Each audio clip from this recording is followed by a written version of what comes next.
ঢাকা বিশ্ববিদ্যালয়ের কেন্দ্রীয় ছাত্র সংসদ নির্বাচনে পরাজয়ের পরও ইশতেহার অনুযায়ী শিক্ষার্থীদের পাশে থাকার অঙ্গীকার করেছেন ছাত্রদল সমর্থিত ভিপি প্রার্থী আবিদুল ইসলাম। এখানেই যাত্রা শেষ নয় বলেও ঘোষণা দিয়েছেন তিনি।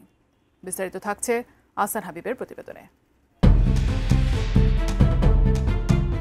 ঢাকা বিশ্ববিদ্যালয়ের সকল শিক্ষার্থী ভাই বোনদের ভোট দিতে আসার জন্য মন থেকে ধন্যবাদ জানিয়েছেন বিশ্ববিদ্যালয়ের কেন্দ্রীয় ছাত্র সংসদ ডাকসু নির্বাচনে ছাত্রদল থেকে অংশ নেওয়া ভিপি প্রার্থী আবিদুল ইসলাম। পরাজয়ের পরও ইশতেহার অনুযায়ী শিক্ষার্থীদের পাশে থাকার অঙ্গীকার করেছেন তিনি।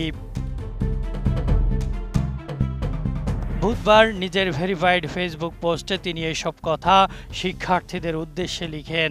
মাত্র ২০ দিন ক্যাম্পেইনে চেষ্টা করেছেন ঢাকা বিশ্ববিদ্যালয়ের প্রতিটি ছাত্রছাত্রী আর সহপাঠীদের কাছে ছুটে যেতে। অনেকটুকু কাছাকাছি গিয়েও সবাইকে হয়তো স্পর্শ করতে পারেননি বলেও পোস্টে উল্লেখ করেন তিনি।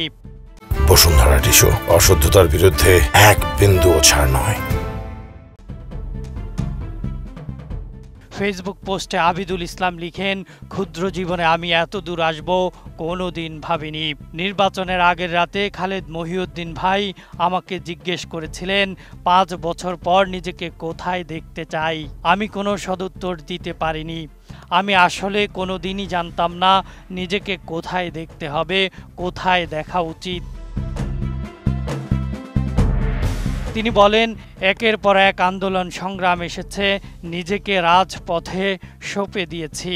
সেই পথ আজ আমাকে এত দূর নিয়ে আসলো। It's okay. এই নির্বাচনে আমার দিনটা শুরু হয় মিডিয়ার অপপ্রচার দিয়ে। দুপুর থেকে আমি ভোটে বিভিন্ন জায়গায় একের পর এক সমস্যা খুঁজে পেয়েছি। সারাটা দিন সেসব নিয়ে কথা বলেছি। এইসব অভিযোগের সুষ্ঠু অনুসন্ধান ও যথোপযুক্ত সিদ্ধান্ত প্রশাসনের পক্ষ থেকে আসবে বলে আশা করেন আবিদুল ইসলাম। শুধু আজকে নয়, বিগত কয়েকদিন যাবত আমি টানা বলেছিলাম যে আমরা আর অভিযোগের রাজনীতিতে ফিরতে চাই না। আমরা পজিটিভ চিন্তা ভাবনা করতে চাই। আমরা শুধুমাত্র সামনে অগ্রসর হতে চাই। তিনি ফেসবুকে আরও লিখেছেন, মানুষ হিসেবে আমরা কেউ পরিপূর্ণ না।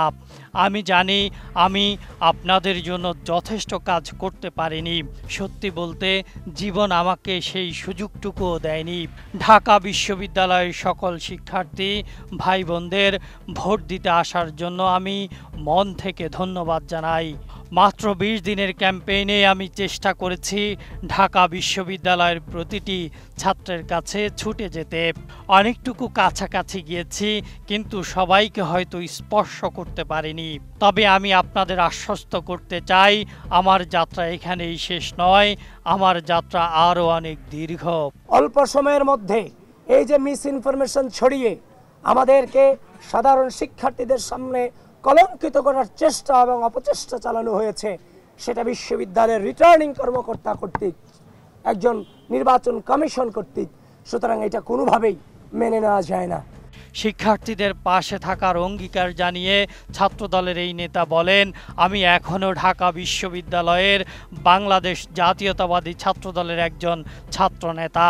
কথা দিচ্ছি, আমার নির্বাচনী ইশতেহারে যা কিছু ছিল তা একজন ছাত্রনেতা হিসেবেই প্রশাসনের কাছ থেকে আদায় করে নিতে যা যা করা দরকার তা আমি করব। ঢাকা বিশ্ববিদ্যালয়ের ছাত্র রাজনীতির নতুন শুরুটা আমাদের হাত ধরেই হবে। আমরা অতন্দ্র প্রহরী হয়ে রাজপথ পাহারা দিব। নিজেদের সবটুকু দিয়ে সমগ্র বাংলাদেশের ছাত্র রাজনীতির ইতিবাচক পরিবর্তন নিয়ে আসব। ইনশাআল্লাহ এর প্রতিফলন আপনারা পরবর্তী ডাকসুতে দেখতে পাবেন। ঢাকা বিশ্ববিদ্যালয়ের শিক্ষার্থীদের কখনো ছেড়ে যাবেন না উল্লেখ করে আবিদ তার পোস্ট শেষ করেন মার্কিন অধিকার কর্মী মার্টিন লুথার কিং জুনিয়রের এক বাণী দিয়ে। তা হলো, আমাদের অবশ্যই সীমিত হতাশাকে মেনে নিতে হবে, কিন্তু কখনোই অসীম আশা হারানো যাবে না। Desk report, ATN news.